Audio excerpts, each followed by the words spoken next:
we're going to be showing you guys the true taste of British confectionery. So the great thing about sweets over here is they're always a way of bringing people together, and there's no better way to start a conversation with an English person if you find a Fredo and just mention the price of a Fredo. Anyway, Fredo, let's go to it. This is a posh Fredo because this is Fredo caramel. So there's actually caramel inside. It's melted already. Yummy. All good. Anyway, so Fredo is a frog from Cadbury, from Birmingham. That's good eating. What's next? Next up is something which really has freaked out some of our American friends on set right now. And these are flying saucers. There's a thing called pick a mix. Basically, you would get a bag and you would pick which candies you would like and mix them together. All judged on weight. It's kind of, I guess you'd do that in the carnival or something in the US, but these are pretty much in every corner shop in the UK when I was younger. Now it looks like a flying saucer. So it's sugar paper with sherbet inside. Very healthy. 3 ways of eating it. Number 1, like James has just done, all in one. But you don't, did you chew it or did you just let it melt? Fuck it. So you let it melt on your tongue. Second option, bite it in the middle. Shave the sherbet for the next bite. Third way, take the top off. Take the top off, you freak. Take the top off. Watch this. Right, so you squeeze it together. All right. Because you would look normal doing this, obviously. Next is fruit pastels. Fruit pastels have been around ever since I can remember, and probably as long as many, many people can remember. They're jelly-esque sweets covered in sugar, different flavours. It's basically a gelatin sweet covered in sugar. Granulated sugar, not cast sugar, not anything like icing sugar. Granulated sugar.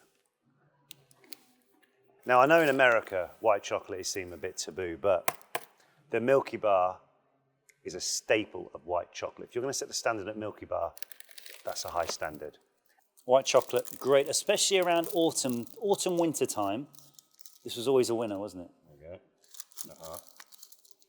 you go. This one, I'll have this one. Okay.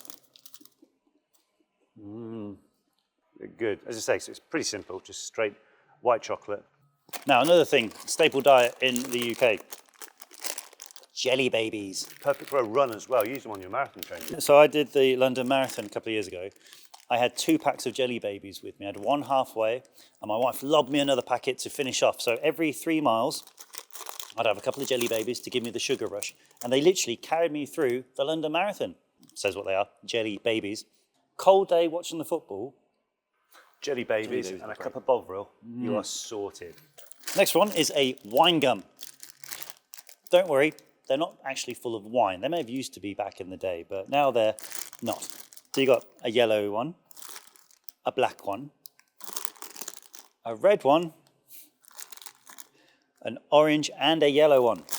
And it's funny because they kind of all taste the same. No, they don't. Don't they? No, not at all. Now, tea cakes. I don't know why they're called tea cakes because you wouldn't put it in your tea and it's not really a cake, but this is amazing. So in the States, as you call them, Malamars. So we have got here chocolate-covered marshmallow. We're sitting on a lovely crisp biscuit. There's a few different ways to eating it. One is you can slowly peel off and eat off the chocolate on the outside, leaving you the marshmallow, lick the marshmallow off, and then you've got the biscuit. Or bite it in half, eat it that way, or just go all in. You're just odd. You're that person on the bus that everyone tries to avoid, aren't you? Okay. We're going to move on to something a bit close to home from where Oliver and I are from. We're from big city next, pretty much where we are, from Birmingham. So we are Brummies, one of the most famous exports ever to come out of Birmingham. Cadbury. Cadbury chocolate. And the best Cadbury chocolate bar, the original, is a dairy milk bar. It's milk chocolate, and it's better than American chocolate. I think people agree that American chocolate doesn't taste as good as, I'm going to say European chocolate, but definitely British chocolate, because it's from Birmingham. There you go. Standard chocolate, milk chocolate, very nice. It tastes like an Easter egg, which I just remembered you don't have either. No. I miss out on so much sweet back over there. I do, what's going on? We hope that you've enjoyed our guide through the culinary expertise of Britain. But chocolate is definitely good here. So if you come to the UK, when people say, I'm coming to the UK for the first time, what should I do? Go to a sweet shop and just try the delicacies. And if you're ever on the underground, think to yourself, how can I strike up a conversation with someone? Just say, 25p for a Fredo, and see the reaction. And for more sweets and treats, please join in for Harry Potter Wizards of Baking on Food Network and Max.